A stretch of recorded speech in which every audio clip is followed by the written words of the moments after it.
नमस्कार मित्रांनो, आजच्या व्हिडिओमध्ये आपण सरासरी हे प्रकरण पाहणार आहोत।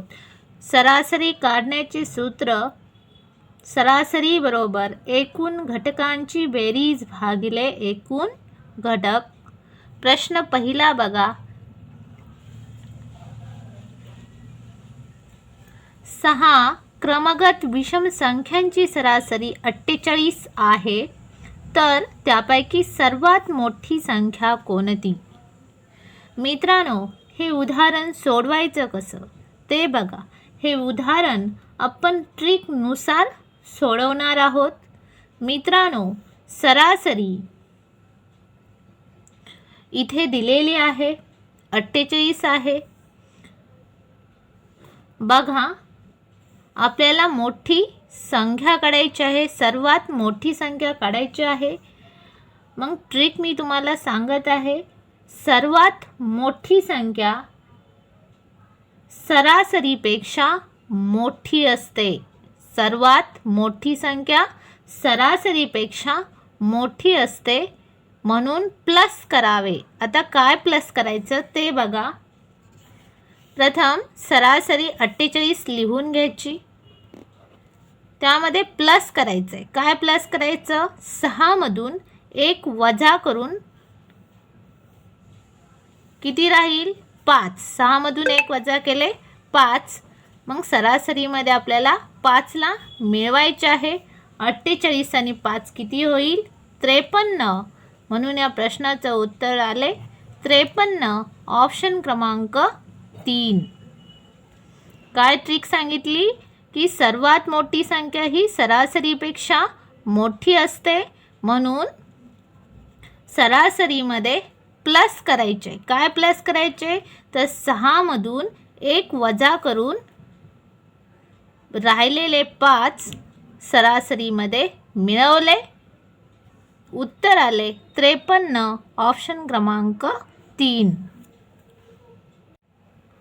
पुढील प्रश्न बघा, क्रमगत 9 समसंख्यांची सरासरी 62 आहे, तर त्यापैकी सर्वात लहान संख्या कोणती? इथे मित्रांनो आपल्याला सर्वात लहान संख्या काढायची आहे। मग ट्रिक काय आहे? तर लहान संख्या सरासरीपेक्षा लहान असते, म्हणून वजा करावे। काय वजा करायचे? तर सरासरीमधून 62 मधून सरासरी किती आहे? 62। 62 मधून 9 मधून 1 गेले, किती राहते? 8। 62 मधून 8 ला वजा करायचे। 62 मधून 8 गेले तर किती राहील? 54। म्हणून या प्रश्नाचं उत्तर आलं 54, ऑप्शन क्रमांक 2। पुढील प्रश्न बघा, क्रमगत 8 विषम संख्यांची सरासरी 14 आहे, तर त्यापैकी सर्वात लहान संख्या ही सर्वात मोठ्या संख्येच्या किती पट आहे? मित्रांनो, हा प्रश्न कसा सोडवायचा? तर मी सांगितलेलं आहे सर्वात लहान संख्या आणि सर्वात मोठी संख्या कशी काढायची, या अगोदरच्या प्रश्नामध्ये आपण पाहिलेलं आहे। प्रथम आपण सर्वात मोठी संख्या काढूया।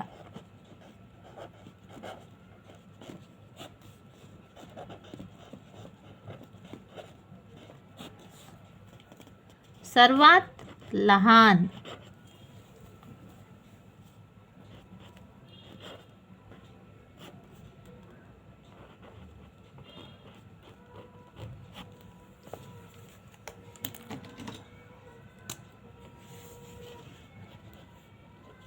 बघा, सर्वात मोठी संख्या काढण्यासाठी प्रथम सरासरी लिहायची आहे। सरासरी किती आहे? 14।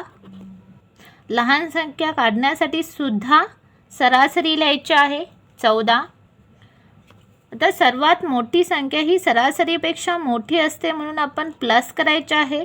सर्वात लहान संख्या ही सरासरीपेक्षा लहान असते, म्हणून मायनस करायचे आहे किंवा वजा करायचे आहे।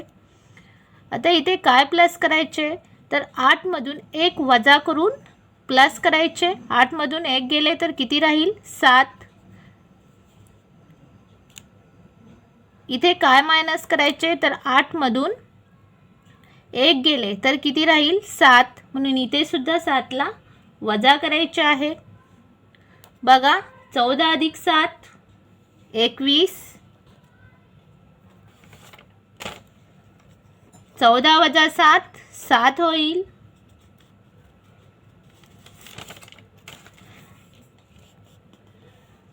इथे आपल्याला प्रश्नामध्ये काय विचारलेले आहे, सर्वात लहान संख्या ही सर्वात मोठ्या संख्येच्या किती पट आहे.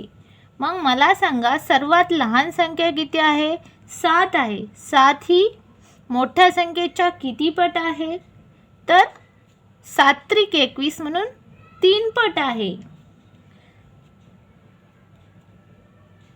7 भागिले 21, 7 एके 7, 7 त्रिक 21 म्हणजेच 1/3 पट आहे. म्हणून या प्रश्नाचं उत्तर होईल ऑप्शन क्रमांक 1. पुढील प्रश्न बघा. क्रमगत 7 समसंख्यांची सरासरी 18 आहे, तर त्यापैकी सर्वात मोठी संख्या ही सर्वात लहान संख्येच्या किती पट आहे. मित्रांनो, सर्वात मोठी संख्या ही सरासरीपेक्षा मोठी असते आणि ती ट्रिकनुसार कशी काढायची ते मी सांगितलेलं आहे. काय करायचे, प्रथम सरासरी लिहून घ्यायचे 18, इथे सुद्धा 18 लिहून घ्यायचे. सर्वात मोठी संख्या ही सरासरीपेक्षा मोठी असते म्हणून प्लस करायचे आहे. आता काय प्लस करायचे, तर 7मधून 1 वजा करून प्लस करायचे. 7मधून जर 1 गेले तर किती राहिले, 6 राहील. सर्वात लहान संख्या ही सरासरीपेक्षा लहान असते म्हणून काय करायचं, वजा करायचं. तर काय वजा करायचं, तर 7मधून 1 वजा करून इथे लिहायचं आहे. 7मधून 1 गेले तर किती राहील, 6. म्हणजे सरासरीमधून इथे 6ला वजा करायचे आहे. 18 अधिक 6 किती होईल, 18 आणि 6 24. 18मधून 6 गेले तर किती राहील, 12. प्रश्नामध्ये विचारलेलं आहे सर्वात मोठी संख्या ही सर्वात लहान संख्येच्या किती पट आहे. मग मला सांगा, सर्वात मोठी संख्या आहे 24. 24 ही संख्या 12च्या 2 पट आहे, म्हणजेच दुप्पट आहे. म्हणून या प्रश्नाचं उत्तर आहे ऑप्शन क्रमांक 4 दुप्पट. तर आहे म्हणून इथे 7 लिहायचे. पहिली संख्या पहिली सम अधिक शेवटची सम भागिले 2. 12 आणि 7 किती होईल, 72. 72 भागिले 2. भाग द्या, 2 क 2, 2 त्रिक 6, 2 सक्क 12. म्हणून या प्रश्नाचं उत्तर आलं 36, ऑप्शन क्रमांक 3. मित्रांनो, व्हिडिओ आवडला तर व्हिडिओला लाईक आणि चॅनलला सबस्क्राईब करा. धन्यवाद.